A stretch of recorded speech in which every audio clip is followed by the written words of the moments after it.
ಮಧ್ಯದಲ್ಲಿ ಒಂದು ಪಂಜರ ಆ ಪಂಜರದಲ್ಲಿ ಒಂದು ಗಿಳಿ. ಆ ಗಿಳಿ ಇವರು ಮಾತು ಕೇಳೋದು.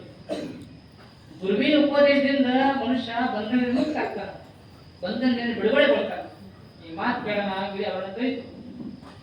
ಗುರುವಿನ ಉಪದೇಶದಿಂದ ಮನುಷ್ಯ ಬಂಧನದಿಂದ ಮುಕ್ತ ಆಯ್ತಾನ ಅಂದ್ಮೇಲೆ ನಾನು ಕೂಡ ಬಂಧನದಿಂದ ಮುಕ್ತ ಆಗಬೇಕಾಗಿದೆ, ಬಂಧನದಿಂದ ಬಿಡುಗಡೆ ಆಗಬೇಕಾಗಿದೆ.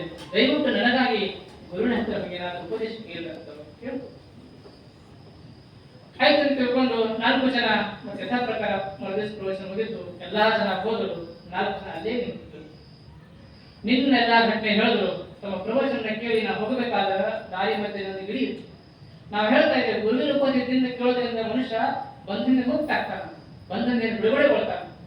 ಈ ಮಾತು ಕೇಳೋಣ. ಅದು ಗಿಳಿ ಕೇಳ್ತು, ಗುರುವಿನ ಉಪದೇಶದಿಂದ ಬಂಧನದಿಂದ ಬಿಡುಗಡೆ ಆಗ್ತಾನ ಮೇಲೆ ಆ ಬಂಧನದಿಂದ ಬಿಡುಗಡೆ ಆಗ್ಲಿಕ್ಕೆ ಏನಾದ್ರು ಉಪಾಯ ಅದೇನು, ಏನಾದ್ರು ಉಪದೇಶ ಅದೇನು, ದಯವಿಟ್ಟು ಹೇಳಿ ಅಂತ ಕೇಳ್ಕೊಂಡು ಬನ್ನಿ ಅಂತ ನಾನು ಕೇಳ್ತು. ಮತ್ತೆ ಗುರುಗಳೇ ಆ ಗಿಳಿಯವನ್ನ ಬೇಡ್ತದ, ಆ ಗಿಳಿ ಬಂಧನದಿಂದ ಮುಕ್ತ ಆಗಬೇಕಂತ ಇಚ್ಛೆ ಅದ, ಅದಕ್ಕೆ ಏನಾದ್ರು ಉಪದೇಶ ಹೇಳು. 4 ಜನ ನಿಂತು ಕೇಳ್ತಾ ಇದ್ದರು. ಗುರು ನಿಂತು ಹೇಳಕ್ ಮಾಡಿದ್ರು. ಗುರು ಕಣ್ಣು ಮುಚ್ಚಿದ್ರು. ಕಣ್ಣು ಮುಚ್ಚಿ ಧ್ಯಾನ ಮಾಡಕ್ ಶುರು ಮಾಡಿದ್ರು. ಧ್ಯಾನ ಮಾಡ್ತಾ ಮಾಡ್ತಾ ಆಯಾ ತಪ್ಪಿ ಬಿದ್ದು ಬಿಟ್ಟರು. ಗುರುಗಳು ಬಿಡೋಣ ಶಿಷ್ಯರ ಗಾಬರಿ ಆದರು. ಬಹಳ ಪ್ರಭಾವಿ ಗುರುಗಳು. ಅವರನ್ನ ಏನು ಆಯ್ತು ಅಂದ್ರೆ ಜನ ನಾವು ಬಿಡಂಗಿಲ್ಲ. ಒಂದು ಶಿಷ್ಯರು ಗಾಬರಿ ಆಗಿ ಓಡಾಕ್ ಶುರು ಮಾಡಿದ್ರು. ಓಡ್ಬೇಕಾದ್ರೆ ಮತ್ತೆ ಹಾದಿ ಮಧ್ಯದಲ್ಲಿ ಆ ಗಿಳಿ ಇತ್ತು. ಪಂಜರದ ಗಿಳಿ ಕೇಳ್ತು, ಗುರುಗಳು ನನಗಾಗಿ ಏನಾದ್ರು ಉಪದೇಶ ಮಾಡಿದೆ ನಾನು. ಅವರ ಹತ್ರ ಎಲ್ಲಿ ಉಪದೇಶ, ನಿನ್ನ ಸಲವಾಗಿ ಕೇಳಿದೇವಿ, ಉಪದೇಶ ಮಾಡಿದಂತ. ಗುರುಗಳು ಕಣ್ಣು ಮುಚ್ಚಿ ಧ್ಯಾನ ಮಾಡಕ್ ಶುರು ಮಾಡಿದ್ರು. ಧ್ಯಾನ ಮಾಡ್ತಾ ಮಾಡ್ತಾ ಆಯಾ ತಪ್ಪಿ ಬಿದ್ರು.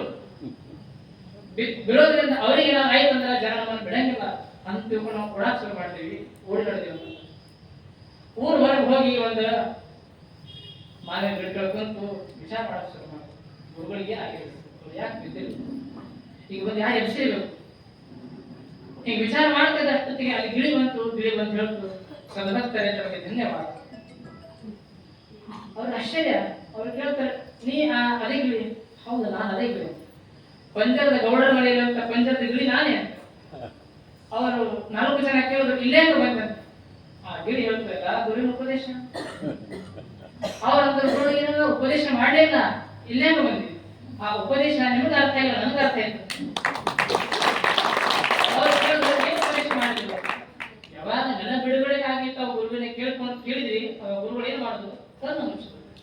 ಕಣ್ಣು ಮುಚ್ಚಿ ಧ್ಯಾನ ಮಾಡ್ತಾ ಮಾಡ್ತಾ ಮಾಡ್ತಾ ಆಯಾ ತಪ್ಪಿ ಬಿದ್ದರು. ಉಪದೇಶ ಇತ್ತು. ನಾನು ಕೂಡ ಪಂದ್ಯದಲ್ಲಿ ಕಣ್ಣು ಮುಚ್ಚಿದೆ. ಕಣ್ಣು ಮುಚ್ಚಿ ಬಿದ್ದು ಬಿಟ್ಟೆ. ಮಾಲೀಕ ಬಂದ, ಗಿಳಿ ಸತ್ತನ್ನು ತಗೊಂಡ ಬಾಗಿಲು ತೆಗೆದು ಹಾರಿಬಿಟ್ಟ. ಈಗ ಗುರುವಿನ ಉಪದೇಶ ಹೇಳೋದಲ್ಲ, ಅವ್ರ ಬದುಕಿನ ಬಗ್ಗೆ ಉಪದೇಶ ಅಂತ. ಗುರು ಏನ ಹೇಳ್ತಾರ ಅಂತ ಅವ್ರು ಬದುಕ್ತಾರ. ಆ ಬದುಕ ನೋಡಿ ಕೇಳಿದ್ರೆ ನಮ್ಮ ಜೀವನ ಸಾರ್ಥಕ ಅಂತ ಹೇಳ್ತಾ ಇದು ಮಾಡಬೇಕು.